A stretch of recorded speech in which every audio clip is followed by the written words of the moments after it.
কেন করি না? কারণ এটাতে মূল কথা লেখা আছে। ওরা হলো অন্তরঙ্গ পার্শ্বদ। দেখেছেন না লিখেছেন? খরচা মানে ডাইনি। মহাপ্রভু পাড়া দিচ্ছেন, লিখেছেন, এক কদম নিয়েছেন।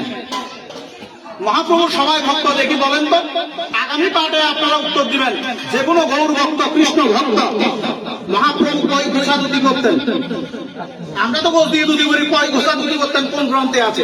আরেকটা প্রশ্নের উত্তর দিবেন, মহাপ্রভু কোন রঙের ধুতি করতেন? সবাই গৌর ভক্ত। একটি প্রশ্ন আপনাদের কাছে নিবেদন রয়ে গেল, শুধুমাত্র আমাকে এই উত্তরটা দিবেন। মহাপ্রভু কয় খোঁচা দিয়ে ধুতি করতেন আর কোন রঙের ধুতি করতেন? এবং কোন গ্রন্থে আছে? আপনি বললেন মহাপ্রভু কালো করতেন। এটা আমি মানব না। আমি মানব, দলিল আছে আমার, দলিল কোন গ্রন্থে আছে, কে লিখেছেন গ্রন্থ? এটা হলো আমি কিছুদিন আগে না 2 বছর আগে গুরু গোবিন্দের বিবাহে সাকুচি এক ভক্ত সঙ্গ করেছিলাম। তো দেখি অনেক ভক্তরা বিভিন্ন প্রশ্ন নিয়ে এসেছে এরকম। তো তাদেরকে সকল প্রশ্নের উত্তর আমার যতটুকু সাধ্য দিয়েছি, পারলে দিয়েছি, না পারলে বলেছি বাবা আমি জানি না, শেষ। এখানে কোনো মারামারির বা অপমানের কিছু নেই। জানি না। আমি সব জানতা নই, আমি নয়, ব্যাসদেব যেখানে সব জানতা নয়, আর আমি তো তুচ্ছ অনন্ত কোটি ভাগের মনে হয়, তাকেও কোটি ভাগ করলে দাও হবো কিনা জানি না। তা এখন প্রশ্ন রেখেছিলাম, শ্রীবা সঙ্গন নাম কেন হল? শ্রীবা সঙ্গন, এটিও শ্রীবা সঙ্গন। যেখানে হরি কথা হয়, কৃষ্ণ কথা হয়, সেটি শ্রীবা সঙ্গন। শুধু মহাপ্রভুর আমল থেকে না, মহাপ্রভুর সময় থেকে শ্রীবা সঙ্গন না, আদি থেকে শ্রীবা সঙ্গন, সেই শ্রীমন নারায়ণ থেকে শ্রীবা সঙ্গন, সত্যযুগ থেকে। কেন শ্রীবা সঙ্গন হল এবং মহাপ্রভু কেন সেই শ্রীবা সঙ্গন ধরে রাখলো? কোন নামে শ্রীবা সঙ্গন হলো, কার নাম এবং কোন গ্রন্থে আছে? তো এখনো 2 বছর উত্তর পাই নাই। যদি এবার গোবিন্দ কৃপা করে কি উত্তরটা দিয়ে আসবো। বাবু তোমরা তো অনেকদিন দিতে পারো নাই, এবার একটু শুনে নাও। এই কারণে শ্রীবা সঙ্গন নাম অমুক গ্রন্থে। এই হচ্ছে আমাদের। তো জেনে শুনে কান নিয়ে গেল ছিলে, দৌড়বো চিলের পিছনে, কানের মধ্যে হাত দিয়ে দেখি, এটা কিন্তু ঠিক নয়। মূল কাজটা হবে যেটা দেখবো, করবো, নিজে যেটুক পারবো। আপনাকে ভগবান কখনো গাছ ধরে বলে নাই ধর্ম করো, বলছে তুমি যেটুক পারো।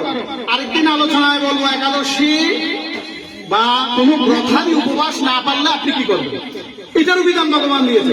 এখানে জোর করে নাই। করতে পারলে আমার জন্য ভালো। এই ওষুধ খেতে পারলে আমি রোগ নিরাময় হবে আমার, ওষুধ না খেতে পারলে আরো ক্যান্সারে ঘনীভূত হবে।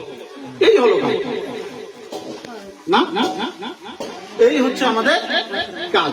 তো যাই হোক, সকালে একটা জিনিস করবেন, ভগবানকে কখনো বলবেন না। পৃথিবীতে অনন্ত ব্রহ্মাণ্ডে একজন মাত্র যিনি আছেন যাকে ডাকলে রাগ করে না। আর আমরা এখন কালাসান সাধু হলো বড় বাটক, যদি 3 বার ডাকি 4 বারের মাথায় এটা দাম উঠে যাবে উপরে, না উঠে যাবে না, রাগ করবেন না, কথা বাস্তব। এখন আমার দাদু প্রফুল্ল মাস্টার যদি 3 বার 4 বার ডাকে, আমি একজন মাস্টার মানুষ 30 বার ডাকে ঘুমাইতে পারি না। সম্পর্ক তারা ডাকতে পারলে ঘরে যাইতে হবে, মোবাইল বললেও রিসিভ করবো না, কারণ আমি একজন কথা বলি কীর্তনিয়া। আর আমি যদি পোষামি তো খবরই নাই, কারণ আমি একজন পোষাই মানুষ, আমাকে এত বিরক্ত করবে কে? মোবাইল বন্ধ থাক, কোন ঘরে আছি, কোন পুরাতে, সারা মন পুরাতে বুঝতে থাকবে এইরকম। তাহলে আমাদের একটা দম্ভ অহংকার চলে আসে। কিন্তু ভগবান যাকে নিত্য রাখবেন, প্রতিটা নিঃশ্বাসে রাখবেন, কোনো বিরক্ত হবে না, আর আনন্দ পাবে, আরো আনন্দ পাবে। উনি সঞ্চিত আনন্দ নয়, নিত্য যিনি আনন্দ পান, আনন্দকে উপভোগ করেন, আরেকজনকে আনন্দ দেন।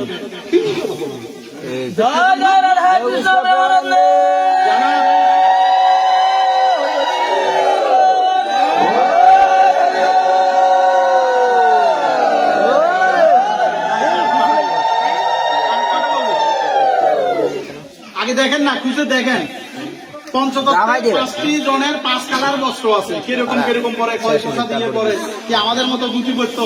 তবে সন্ন্যাসের 7 দিন মহাপ্রভু করত যিনি খোসাবিহীন, গোছবিহীন বস্ত্র। যখন সন্ন্যাসীর বস্ত্র বলি, আমি বলছি মহাপ্রভু জন্ম থেকে সদাম গমন অবধি তিনি কিরকম করেছেন, ধুতিটা কিরকম করতো, ধুতি কয় গোছা দিয়ে করতো, কি কালার, মহাপ্রভুর পছন্দের কালারটা এরকম। এই যে বৃন্দাস সমস্ত ভক্তি দেবী ভগবান শ্রীকৃষ্ণের একেবারে অত্যন্ত প্রিয়। তো ওই সকল দেব দেবতাদের চিত্রপট আছে, বিগ্রহ আছে, কিন্তু বৃন্দাসীর আজ পর্যন্ত সেরকম কোন নির্দিষ্ট চিন্ময় বিগ্রহ ভগবানের যেমন শালগ্রাম, যেমন পরম ব্রহ্ম। শালগ্রাম কোন চিত্রপট নয়, আমরা হয়তো হাতে নির্বিধায় উপলব্ধি করতে পারি পরম ব্রহ্ম, সেজন্য চিন্ময় বিগ্রহ। এটি কোথায় পাবেন? এটিও পাবেন, এটি পাবেন ব্রহ্ম বৈবর্ত পুরাণে 32তম অধ্যায়ে পাবেন। একদম নিচে যে তোমার কোনো পথ থাকবে না। তখন শালগ্রাম যে বলছে যে আমার সন্ততার একটা ব্রহ্ম বৈবর্ত পুরাণ পদ্য আকারে পরে আমি দেখছি এক জায়গায় পড়তে দেখছি। আমি শঙ্কচূড় বধ একবার করছিল, সন্ততার মুখে আমার খুব শুনতে ভালো লাগছে, আর আমি পদ্য করতে পারি না, তো পদ্য শুনতে আমার ভালো লাগছে, খুব একটা ছন্দময়। আসলে উনি হলো চিন্ময় বিগ্রহ, সেজন্য দুইজন দুইজনের অভিশাপগ্রস্ত। তুমি যেমন আমাকে শালগ্রাম রূপী শিলারূপে আবির্ভূত হওয়ার জন্য অভিশাপ দিয়েছ, তোমাকেও পূজা করবে বৃক্ষরূপে, কিন্তু কোনো পট থাকবে না, কোনো চিহ্ন থাকবে না। কোথায়? ব্রহ্ম বৈবর্ত পুরাণে আপনি পাবেন। হ্যাঁ, তো আমি যেটুকু জানি, আমি একটি পুরাণ থেকে জানি, এইটুকু জানি। যাই হোক, সবাই ভালো থাকবেন, সবার মঙ্গল হোক, কল্যাণ হোক। যদি আমার কোনো কথায় কেউ অন্তরে কষ্ট পেয়ে থাকেন, সবার প্রতি আমি ক্ষমা প্রার্থী।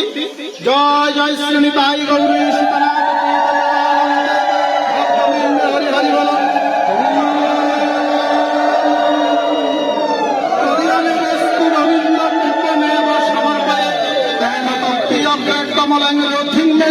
সরস্বতী হরে কৃষ্ণ কৃষ্ণ কৃষ্ণ হরে হরে, হরে রাম রাম রাম হরে হরে। সর্বে সন্মঙ্গলাং ভূয়াৎ, সর্বে সন্ত নিরাময়া, সর্বে ভদ্রাণি পশ্যন্তু মা কশ্চিৎ দুঃখ ভাগ ভবেৎ। পুণ্যমোদং পুণ্যমিদং পুণ্যাৎ পুণ্যমদুচ্যতে, পুণ্যস্য পুণ্যমাদায় পুণ্যমেব অবশিষ্যতে। সকলে হোক সুখী, সকলে হোক নিরাময়, ভক্তগণের মনের বাঞ্ছা পুণ্য করো দয়াময়। সকলে হোক সুখী, সকলে হোক নিরাময়, গৃহস্থের মনের বাঞ্ছা পুণ্য করো দয়াময়। সকলে হোক সুখী, সকলে হোক নিরাময়, গ্রামবাসীর মনের বাঞ্ছা পুণ্য করো দয়াময়। জয়